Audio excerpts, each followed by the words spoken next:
On a beaucoup parlé avec Ethel dans nos conversations sur cette idée justement, pas une logique continentale, mais une logique archipel. Et on peut dire que toute l'œuvre d'Ethel est un extraordinaire archipel de tellement de dimensions. C'est quasiment comme dans la superstring theory. Il y en a vraiment beaucoup de dimensions. Il y a évidemment Ethel comme poète, comme écrivain de pièces de théâtre, comme romancière. Ethel comme artiste plastique, comme peintre, comme dessinatrice, comme calligraphe. Est-elle aussi comme artiste qui va dans l'espace public, qui veut sortir des murs du musée et aller dans les villes.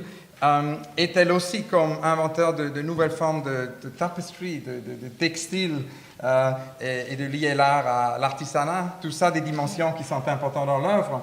Évidemment, après, tout cet aspect non réalisé chez Ethel, qui est l'urbanisme, son rêve et projet non réalisé de devenir urbaniste. Et ça nous ramène peut-être au thème d'aujourd'hui, puisque l'autre jour, Ethel, quand on a discuté, tu nous as dit que tu penses qu'aujourd'hui, par rapport à l'école, ce qui est le plus important, c'est de humaniser l'environnement. Donc, je voulais commencer par ça et te demander de nous dire un peu ta vision sur l'école du XXIe siècle.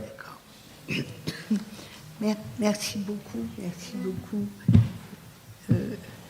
de m'avoir invité, Maya et Hans-Ulrich. Et merci à cette assemblée d'être là. Un jour, il fait si beau dehors de venir écouter 3 conférences successives. C'est très impressionnant, c'est vraiment impressionnant. Ça prouve que vous êtes conscient, comme je le suis depuis que je suis arrivée, que Arles a été fondé par Jules César et on a l'impression qu'il y a un nouveau fondement, une nouvelle naissance de cette ville. On dit très souvent, mais il ne se passe rien de spectaculaire, je veux dire. Bien sûr qu'il se passe des choses en France, mais que ça ne bouge pas assez. Et voilà un lieu qui a déjà bougé et qui va vraiment transformer certainement la ville et probablement la région. Donc c'est quand même très touchant d'assister à un événement pareil.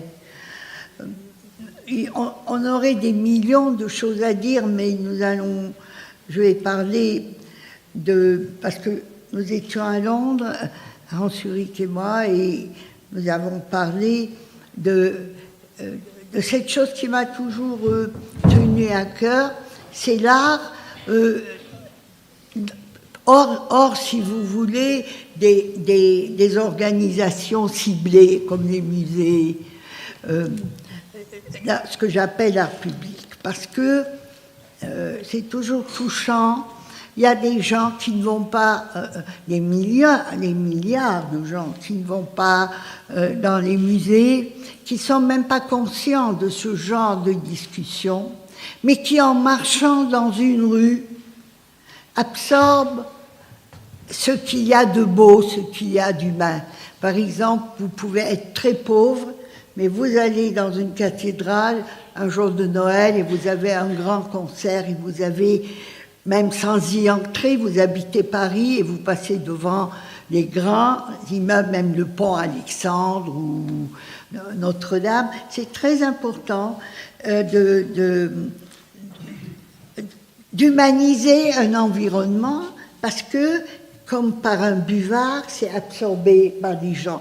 Et je crois que le monument de Guéry va remplir cette fonction, va provoquer, autant que je puis dire en voyant une ou 2 images, va provoquer les gens, va créer un contraste avec tout ce qui est romain.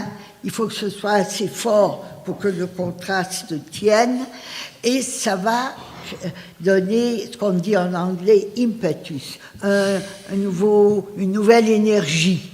C'est ça que j'appelle par l'art public qui est absolument indispensable. Quand je suis arrivée en bas, j'ai vu la pomme de Pistoletto et ça m'a enchantée vraiment. Et je me suis dit, voilà ce qu'il faut mettre dans les banlieues. Les enfants répondraient, comprendraient, je crois, cette pomme plus que nous tous ici. Vous voyez. Donc, on parle beaucoup, de cette division entre les gens éduqués, les gens aisés et les gens, les bases frustrés. C'est pas aussi clair que ça, bien sûr. Les gens dits aisés ont des problèmes et les gens dits pauvres ont leur joie, mais il y a quand même quelque chose à faire. Et je crois que ce que nous appelons art, c'est-à-dire, il faut élargir la notion. Par exemple, de nos jours, nous ne parlons plus de beauté, c'est ringard. Vous dites, oh, je veux un beau tableau. Il est beau, enfin, il faut qu'il vous choque. Donc, mais les gens ont gardé cette notion de beauté, de base. Moi, j'ai grandi, contrairement à Zurich, je n'ai pas vu une peinture avant mes 24 ans. Ma mère était grecque et mon père musulman, et à la maison, il n'y avait que 4 livres. Il y avait le Coran sur la même étagère et les 4 évangiles. Ça fait 5 livres. Une veilleuse et 2 icônes. Et voilà mon background artistique. Et croyez-moi, c'est formidable parce que les enfants, c'est eux qui créent ce qu'ils voient. Et ils sont capables de trouver dans une bille ou dans une reproduction un monde. Et c'est tout ce qu'il y avait à la maison. Et je me rappelle quand ma mère lavait un pot en aluminium, elle disait « il brille comme la lune ». Donc nous sommes tous artistes à un certain niveau. Si par art, nous voulons dire cette capacité de voir dans les choses plus que ce qu'elles vous présentent dans les médias. Nous avons chacun à différents degrés, et aussi certains choisissent d'aller plus loin dans cette direction, et d'autres, ou par ignorance, ou pas de besoin de gagner leur vie, on ne sait pas, n'y vont pas. Mais nous avons tous, en tant qu'êtres humains, et peut-être quelques animaux aussi, parce que si vous remarquez, un chat préfère un sweater en cachemire à un sweater ordinaire, ils ont déjà, c'est vrai, tout ce qui est vivant a un peu de ce que nous appelons un sentiment d'art. Et j'aimerais, enfin, entre les millions de choses qu'on peut faire, que par exemple, voilà, rénover une ville comme Arles, ou rénover un quartier, un HLM, dans la banlieue de Paris, demander aux jeunes de planter eux-mêmes des arbres, parce que quand vous plantez un arbre, vous allez avoir moins envie de le brûler. Et aussi de sentir que vous êtes impliqués, c'est à vous. Et en même temps, ça résout des problèmes de chômage et des problèmes psychologiques, beaucoup de choses. Leur donner des pots de chaux, de la chaux, et même faire appeler des télés. Donc nous avons des télés qui ne servent pratiquement à rien.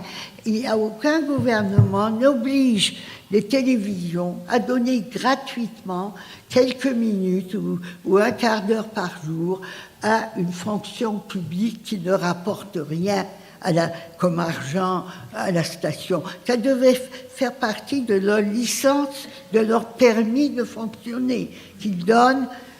Et là, on peut parler au public. On ne parle pas au public. Vous voyez ce que je veux dire?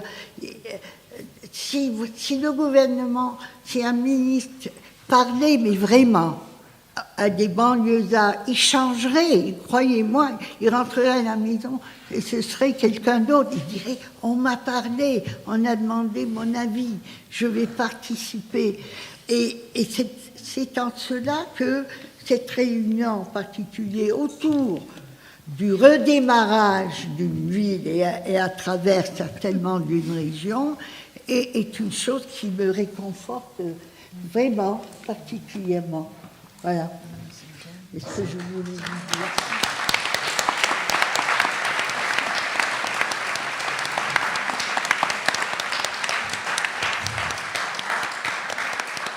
Et l'autre jour, quand on a discuté à Paris, tu m'as dit que cette idée de ces workshops très concrets, que tu pourrais t'imaginer que dans des banlieues, on pourrait porter des workshops très concrets. Donc, je voulais savoir peut-être si tu pouvais nous donner un peu d'exemples. Et surtout aussi, tu m'as dit pour les écoles existantes, qu'il fallait enlever les grades. Oui, il y a une refonte, comme on dit, de l'éducation. Et je crois qu'une des choses urgentes à faire, c'est de ne pas donner des notes aux enfants.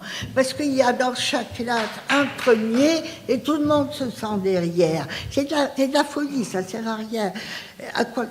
Ils vont passer de classe de toute façon, et s'ils ne sont pas capables, on va le voir. Ils n'ont pas besoin 2 sur 10, 4 pour 10. Il faut effacer, ça crée des complexes d'infériorité, ça ne sert à rien. Jean Villard avait dit qu'il était toujours le dernier de sa classe. Alors, et puis c'est pas ça. On est dans un monde hiérarchisé, que ce soit les religions monothéistes, que ce soit les gouvernements, bien sûr dans les démocraties un peu moins, mais il y a toujours une verticale. On a perdu, nos sociétés ont perdu une innocence, les sociétés dites avancées.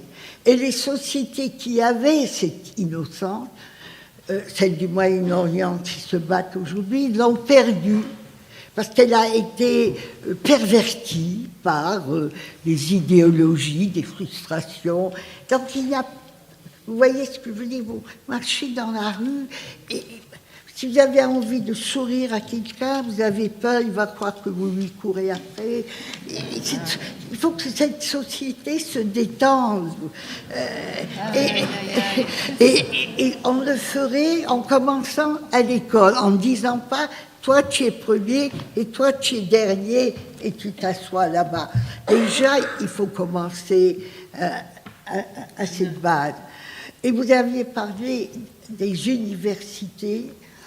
Il y a 3 ans, j'ai été à la Documenta de Kassel. Et moi, c'est la seule Documenta, malheureusement, que j'ai vue. Et je me suis dit, mais au fait, c'est une université. Voilà ce que ça devrait être. C'est tout. Caroline a réussi à montrer de l'art contemporain à son meilleur niveau, sans ce sentiment d'élitisme et de prétention.